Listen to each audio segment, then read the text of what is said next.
Hello everyone, today I will read Harry Potter and Philosopher's Stone. The Forbidden Forest. Things couldn't have been worse.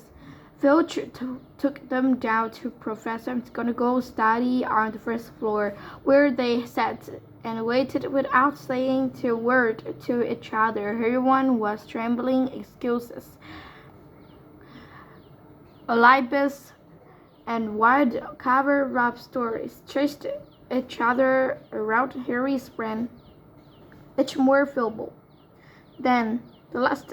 He could see how they were going to get out of trouble this time. They were cornered. How could they have been too stupid as to forget their cloak? There was no reason on earth that Professor McGonagall would accept for their being out of bed and creeping around the school in the dead of night, let alone being up the tallest astronomy tower,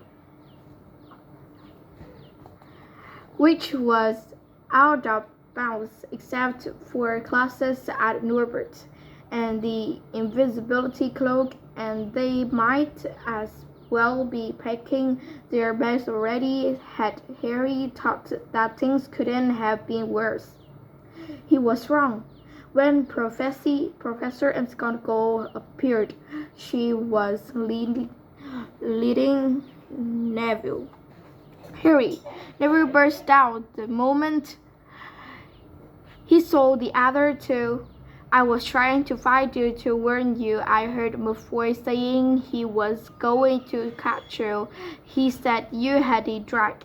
Harry shook his head violently to shut Neville up, but Professor McGonagall had seen.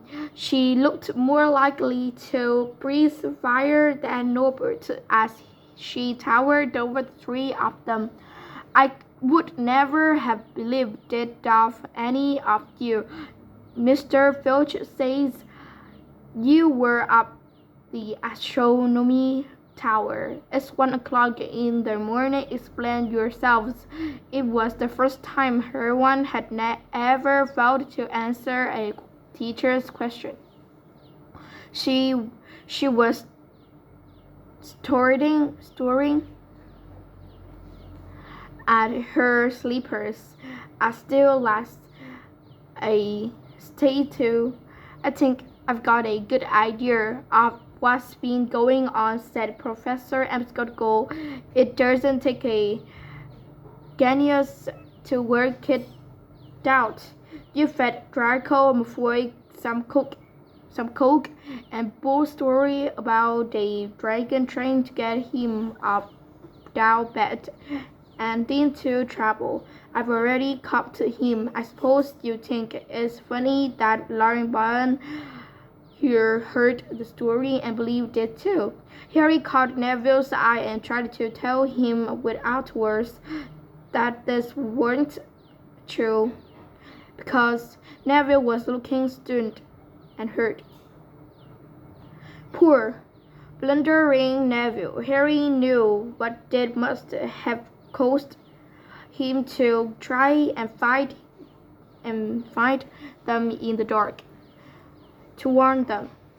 I'm disgusted, said Professor McGonagall. For students out of bed in one night, I've never heard of such a thing before. You Miss Granger, I thought you had more sense. As for you, Mr. Potter, I thought Gryffindor meant more to you than this.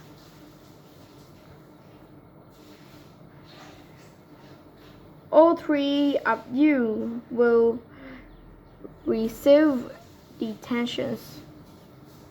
Yes, you too.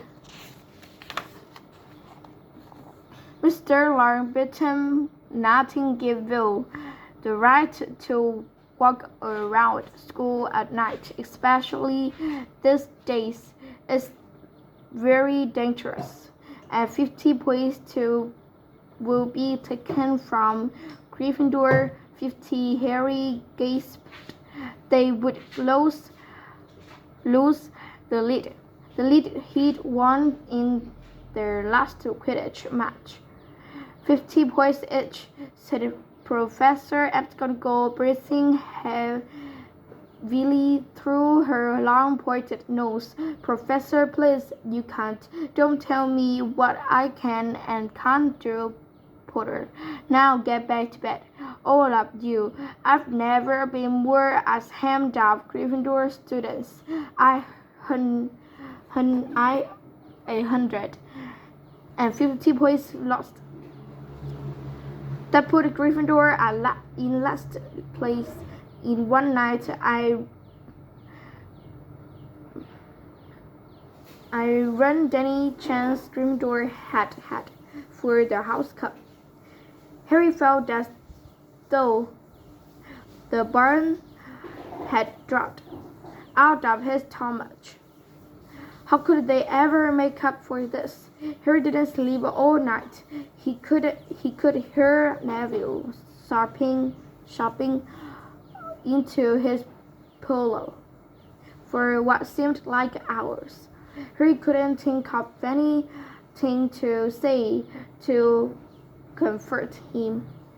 He knew Neville, like himself, was reading the door.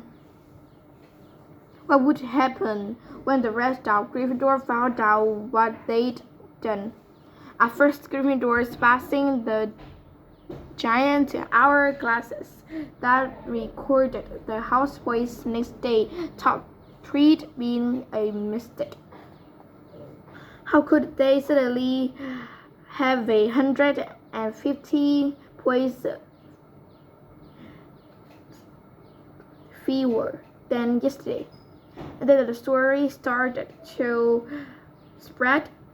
Harry Potter, the famous Harry Potter, their hero of 2 Quidditch matches, had lost them all those points. Him had a couple of other stupid first years. From being one of the most popular and admired people at the school, Harry was suddenly the most hated. Even Ravenclaw and Hufflepuff turned on him because everyone had been longing to see Slytherin lose the House Cup. Everywhere Harry went, people pointed and didn't trouble to lower their voices as they insulted him. Slytherins, on the other hand, clapped as he walked past them, whistling and cheering. Thanks, Potter. We owe you one. Only Ron stood by him. They'll all forget this in a few weeks. Fred and George have lost loads of poison dolls in all the time they've been here, and people still like them. They've never lost 150 points in one go, though, have they? Said Harry miserably. Well, no, Ron admitted. It was a bit late to repair the damage.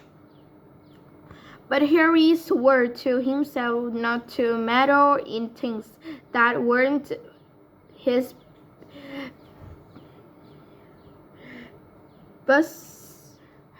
business from now on.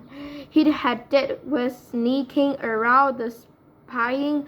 He felt so ashamed of himself that he went to Wood and offered to resign from the Quidditch team. Resign would thundered. What would all that do? How are we going to get any points back if we can't win at Quidditch?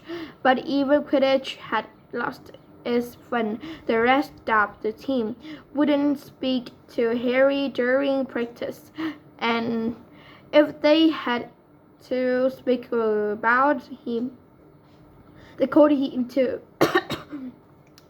him their seeker. Hermione and Neville were suffering too.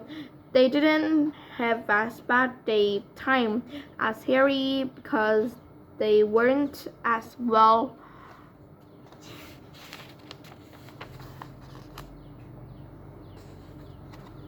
No, but nobody would speak to them either. Everyone had stopped drawing attention to herself in class, keeping her head down and working in silence.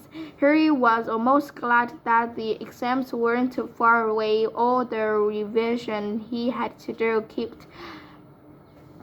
kept his mind off his misery.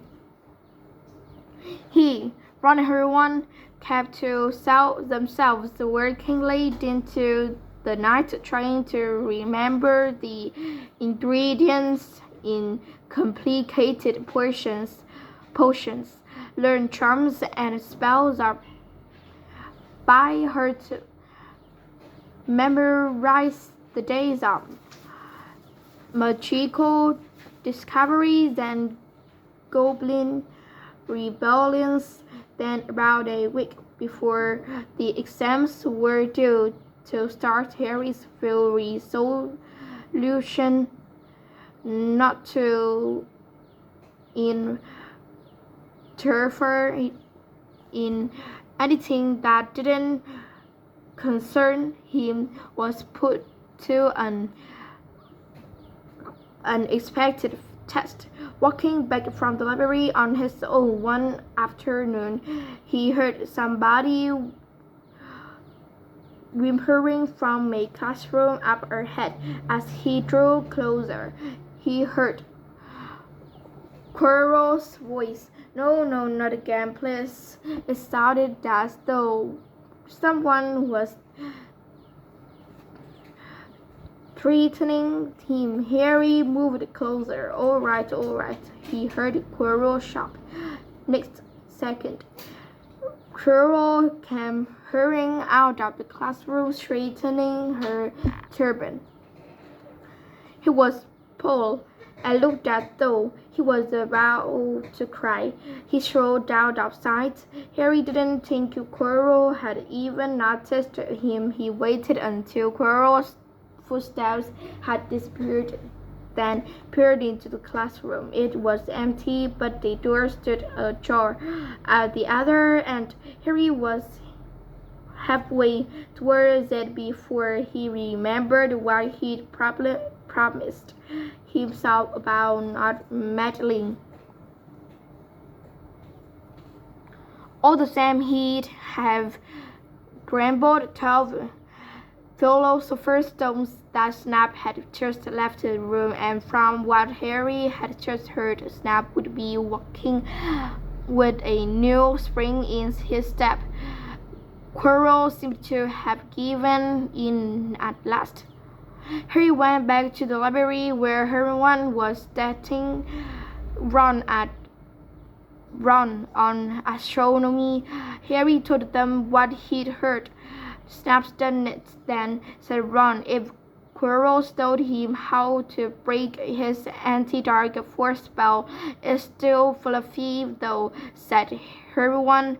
Maybe Snap found out how to get past him without asking Harry, said Ron. Looking up at the thousands of books surrounding them, I bet there's a book somewhere in here telling you how to get past a giant three-headed duck. So what do we do, Harry?